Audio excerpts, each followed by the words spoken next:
Orang hidup harus pintar bolak-balik pikiran. Halo semuanya, nama saya Michael. Selamat datang di channel saya, Sikutu Buku. Kali ini saya akan membahas kisah inspiratif dari Sudamek AWS. Dia adalah presiden komisaris dari Garuda Food. Sebelum kita mulai, buat kalian yang mau support channel ini agar terus berkarya, caranya gampang banget. Kalian cukup klik subscribe dan nyalakan loncengnya. Dukungan kalian membantu banget supaya kita bisa rutin posting dan bersama-sama belajar di channel ini. Sudamek AWS lahir pada tahun 1956 di Rembang, Jawa Tengah. Dia merupakan anak bungsu dari 11 bersaudara. Ada makna yang dalam dari nama yang dia miliki, Sudamek Agung Waspodo Sunyoto. Su artinya baik, Damek artinya menjalani ajaran agama. Jadi, Sudamek itu artinya menjalani ajaran agama dengan baik. Apabila dia menjalankan ajaran agama dengan baik, maka dia akan menjadi agung, menjadi orang yang berhasil. Tetapi, apabila sesudah menjadi orang yang berhasil tidak ada kewaspadaan atau waspodo, maka bisa kesandung. Dan yang terakhir adalah Sunyoto, yang merupakan pencapaian tertinggi dalam perjalanan spiritual. Jadi, rangkaian nama Sudamek AWS berarti apabila dia menjalankan ajaran agama dengan baik, kemudian menjadi sukses. Namun, tidak boleh lupa diri dan terus waspada. Maka, tujuan akhirnya adalah mencapai pencerahan. Sudamek bersyukur sekali dengan nama yang diberikan oleh ayahnya, dan hal ini menjadi peta jalan bagi Sudamek dalam menjalani hidup. Sudamek bercerita kalau sejak kecil dia sering dihina atau diejek. Di dalam keluarga, karena merupakan anak bungsu, dia sering dibully oleh saudara-saudaranya. Sudamek masih ingat, dulu kakaknya pernah bilang kalau dia bukan anak kandung ayah ibunya dan ditemukan di pinggir jalan. Ketika mendengar hal itu, Sudamek sangat sedih dan kemudian menangis.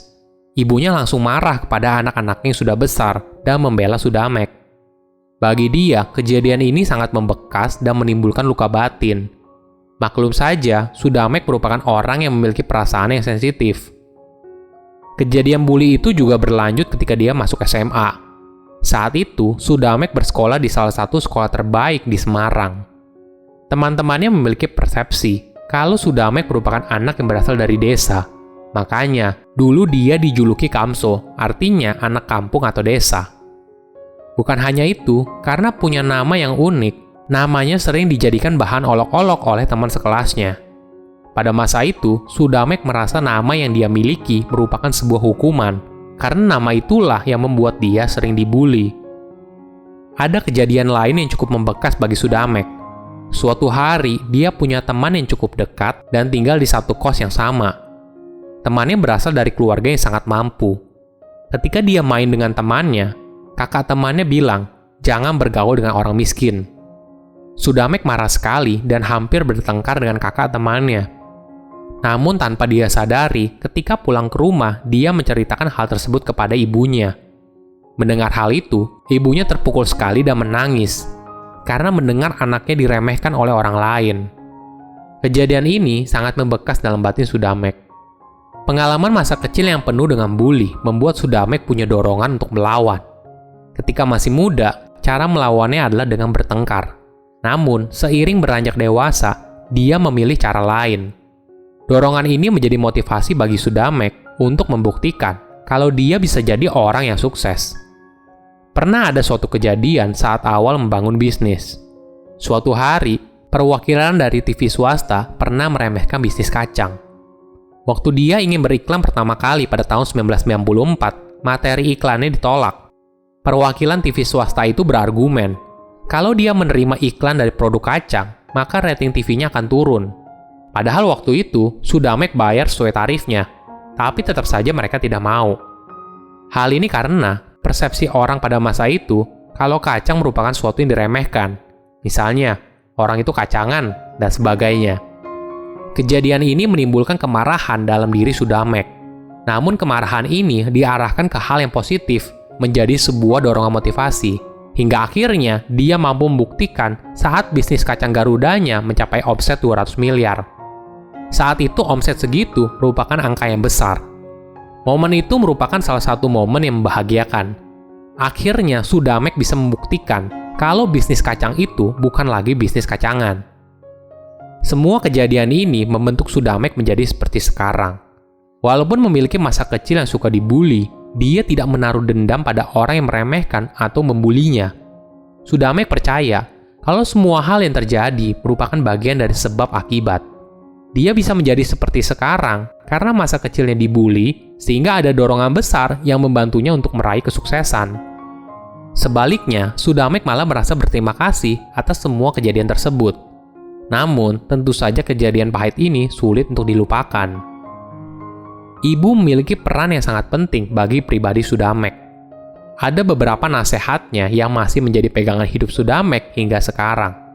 Pertama, kantongin ilmu itu tidak ganjel.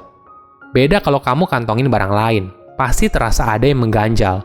Namun kalau ilmu tidak. Artinya, jika kamu baca buku sebanyak apapun, tidak merasa ada yang ganjel atau beban. Kalimat inilah yang mendorong Sudamek menjadi pembelajar seumur hidup. Kedua, menjadi visioner. Suatu hari ibunya melihat anak perempuannya belajar menyulam. Melihat hal tersebut, ibunya bilang, "Kok anak perempuan zaman sekarang masih menyulam? Sana belajar bahasa Inggris."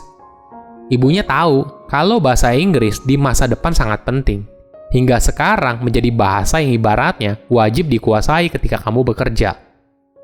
Sudamek bercerita, ketika awal dia bekerja sebagai karyawan dulu, orang yang bisa bahasa Inggris gajinya bisa 2 kali lipat pada masa itu. Ketiga, orang hidup harus rendah hatinya. Ini merupakan sifat yang harus dimiliki agar kita disukai oleh orang lain. Keempat, orang hidup harus pintar bolak-balik pikiran. Kita harus bisa memaknai sebuah kejadian dengan cara yang berbeda. Sudamek mengibaratkan, ketika ada stimulus, maka akan masuk ke dalam free will kita. Nah, free will ini yang akan menentukan apa respon kita. Jangan sampai ketika ada stimulus langsung direspon, tanpa dicermati dulu apa yang sebaiknya kita lakukan. Banyak orang tidak mengira kalau perjalanan hidup Sudamek ternyata sangat keras sekali. Kalau dia tidak bisa bolak-balik pikiran, mungkin dia bisa jadi gila karena tekanan hidup yang sangat berat. Dalam bekerja, Sudamek punya prinsip kalau orang pinter kalah dengan orang rajin. Ketika kita memiliki kemauan keras dan persistensi yang tinggi, maka kita bisa mencapai apa yang kita inginkan dalam hidup. Prinsip hidup ini yang selalu dia pegang, hingga akhirnya merek kacang Garuda bisa menjadi salah satu merek kacang terbesar di Indonesia. Prinsip lain adalah, jadilah orang yang ringan tangan. Sudamek tidak pernah perhitungan dalam bekerja. Bahkan, saat masih jadi karyawan, departemen dia sering dianggap sebagai tong sampah. Jika ada kerjaan yang tidak selesai, maka dilempar ke tempat dia dan pasti hasilnya bagus. Namun semua hal ini diterima dengan senang hati dan bekerja dengan sebaik-baiknya. Karakter yang dimiliki oleh Sudamek ternyata menjadi inspirasi bagi anak buahnya untuk bekerja sebaik dirinya. Hal inilah yang membuat karir Sudamek di gudang garam bersinar. Dalam 8 tahun, dia berhasil menjadi presiden direktur dari PT Tria Santosa Tbk, yang merupakan anak perusahaan dari PT Gudang Garam Tbk. Karakternya yang ringan tangan juga membuat dia belajar banyak hal dan berpengaruh besar bagi perkembangan pribadinya. Bagi Sudamek, ketika seseorang mengembangkan kompetensi, biasanya menggunakan T-shape management. Awalnya kita fokus pada keahlian yang kita miliki, namun kita juga harus bisa memperlebar kompetensi di luar dari spesialisasi yang kita pahami. Sederhananya, dari spesialis kemudian menjadi generalis. Disitulah kebijaksanaan berkembang. Karena kita melihat sesuatu bukan hanya dari sudut pandang kita saja, tapi kita juga belajar banyak ilmu. Maka itu kita bisa melihat sesuatu dari perspektif yang berbeda. Orang pintar akan kalah dengan orang rajin. Ketika kita bersedia membantu dan mengerjakan banyak hal, maka hal ini akan membantu kita di masa depan. Silahkan komen di kolom komentar pelajaran apa yang kalian dapat ketika tahu informasi ini. Selain itu, komen juga mau tahu informasi apa lagi yang saya review di video berikutnya. Saya undur diri, jangan lupa subscribe channel YouTube Sikutu Buku. Bye-bye.